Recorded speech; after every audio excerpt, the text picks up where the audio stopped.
میں مختصر ترین الفاظ میں آپ سے یہ عرض کروں گا کہ اس وقت ہم اللہ کے عذاب کے شکنجے میں ہیں۔ کیوں؟ جس قوم کے پاس اللہ کی کتاب ہو اور اللہ کی شریعت ہو اور وہ اللہ کے رسول کے امتی ہونے کے مدعی ہوں، وہ قوم زمین پر اللہ کی ریپرزنٹیٹو ہو جاتی ہے۔ اب اگر وہ قوم اپنے عمل سے مس ریپرزینٹ کرے تو وہ کافروں سے بدتر ہے، غیر مسلموں سے بدتر ہے، پھر ان کو عذاب ملتا ہے۔ آج ہماری ذلت اور رسوائی، ہم سے پہلے بھی ایک امت تھی اور بڑی چہیتی اور لاڈلی امت تھی، ذرا اندازہ تو کیجئے، بنی اسرائیل صحرا میں سفر کر رہے ہیں تو ابر کا سائبان ساتھ ساتھ چل رہا ہے، دھوپ نہ ستائے، کھانے پینے کی ضرورت پیش آئی ہے تو من و سلوہ نازل کر دیا ہے، پانی کے لیے ایک ضرب لگی ہے عصا کی اور 12 چشمے، تاکہ 12 کے 12 قبیلے اپنا اپنا چشمہ معین کر لیں۔ تو یہ ساری جو جن کے اوپر نعمتیں ہوئی ہیں انہی کے بارے میں فرمایا گیا جب انہوں نے بے عملی اختیار کی، بد عملی اختیار کی، شریعت کو پس پش ڈال دیا، اللہ کی کتاب کو پس پش ڈال دیا۔ نبذ فریق من الذین اوتوا الکتاب کتاب اللہ وراء ظہورہم،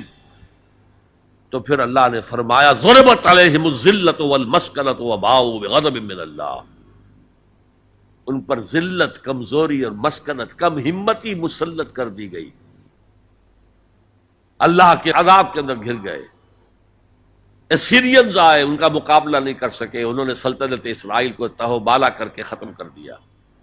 نیبوکڈنیزر آئے، اس کا مقابلہ نہیں کر سکے،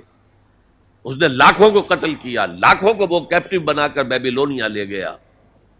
اور حضرت سلیمان کے بنائے ہوئی مسجد کو، جسے وہ ٹیمپل کہتے ہیں، ٹیمپل آف سولومن،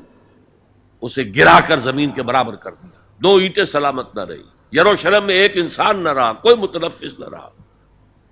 یہ عذاب کیوں آئے تھے؟ پھر ایک وقفہ آیا، اس لیے کہ پھر حضرت عزیر علیہ السلام کی دعوت سے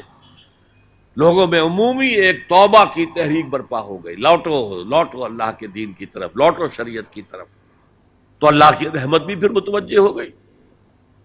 مکابی سلطنت قائم ہوئی، جو اپنے رقبے کے اعتبار سے حضرت سلیمان کی سلطنت سے بھی بڑھ کر تھی، لیکن پھر دوبارہ ان کے اوپر وہی دنیا پرستی، شہوت پرستی، یہ ساری گندگیاں جب آ گئیں، مشرکانہ توہمات آ گئے، غیر مسلموں سے خلا بلا، اس کی وجہ سے ان کے اندر وہ ساری رسمیں ریتیں شروع ہو گئیں، پھر عذاب آیا۔ پہلے یونانیوں کے ہاتھوں رگڑا گیا ان کو، سکندر کے ہاتھوں، سلیوکس کے ہاتھوں، اور پھر رومنز کے ہاتھوں رگڑا گیا، یہاں تک کہ سن 70 عیسوی میں ٹائٹس رومی نے، کیونکہ انہوں نے بغاوت کی تھی ان کے خلاف، رومنز کے خلاف، تو حملہ کر کے 1,33,000 یہودیوں کو ایک دن میں قتل کیا، اور جو دوسرا ٹیمپل انہوں نے بنا لیا تھا، سیکنڈ ٹیمپل جس کو وہ کہتے ہیں، اس مکابی دور میں وہ حضرت سلیمان کا بنایا ہوا وہ معبد جو ہے وہ دوبارہ بن گیا، سن 70 عیسوی میں اسے پھر گرا دیا گیا، آج تک گرا پڑا ہے، 1934 برس سے ان کا خانہ کعبہ گرا ہوا ہے۔ یہ اللہ کا قانون ہے۔ جو امت کتاب اللہ اور شریعت خدا بندی کی حامل ہو کر اور طرز عمل اس کا مختلف اور برعکس ہوگا، وہ کافروں سے بدتر ہے اللہ کی نگاہ میں۔ اب علاج ایک ہی ہے، ہم کہیں کسی جگہ دنیا میں کسی سائزیبل ملک میں پورا اسلامی نظام، پوری اسلامی سیاست، پوری اسلامی معیشت، پورا اسلامی معاشرہ، پورا اسلامی قانون نافذ کر کے دنیا کو دکھائیں، and we should be able to invite the humanity at large, come and see with your eyes, this is Islam۔ یہاں کی برکتیں دیکھو، یہاں ہر شخص کی بنیادی ضروریات ریاست کے ذمے ہیں۔ یہ جو سوشل سیکیورٹی کا کام آج ہو رہا ہے، اسکینڈینیوین کنٹریز کے سوشل سیکیورٹی کا نظام جو ہے دنیا میں کہاں سمجھا جاتا ہے، ٹاپ پر ہے۔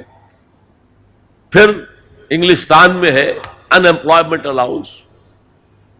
امریکہ کے اندر بھی ہے، لیکن یہ کہ سب سے پہلا سوشل سیکیورٹی کا نظام خلافت راشدہ میں ہوا ہے، جہاں ہر شخص کی جو بھی بنیادی ضروریات ہیں اس کی کفالت ریاست کے ذمے تھی۔ میں نے جو حال یہاں دیکھا ہے پاکستان میں کبھی نہیں دیکھا، جس طرح کی چھوٹے چھوٹے سے 4 فٹ 6 فٹ 7 فٹ کی ایک لکڑی کی بنی ہوئی کوٹھڑی کے اندر پورا خاندان آباد ہے، اور جبکہ اونچے اونچے محل موجود ہے سامنے۔ یہ عجیب ملک ہے، ڈیموکریسی میں بہت اونچا، لیکن سوشل سیکیورٹی کا کوئی نظام سرے سے نہیں، سرے سے نہیں۔ ہمارے ہاں پاکستان میں بھی وہ کوئی اسلامی نظام ہے جو زکوٰۃ ہے، وہ پورا بیت المال کا نظام قائم نہیں ہے جیسے کہ ہونا چاہے، پھر بھی کچھ نہ کچھ زکوٰۃ کا نظام جو قائم کر گئے تھے ضیاء الحق صاحب، اس سے کچھ نہ کچھ غریبوں کی مدد ہوتی۔ تو بہرحال جب تک ہم دنیا کے سامنے اسلام کی نمائندگی نہیں کریں گے، صحیح اسلام کی اور کامل اسلام کی، اس وقت تک ہمارے حالات میں کوئی بہتری نہیں آ سکتی۔ هي الحلقات تحفظني بآيات من القرآن، هي الحلقات تملأني بحب المصطفى العدنان، هي الحلقات تحفظني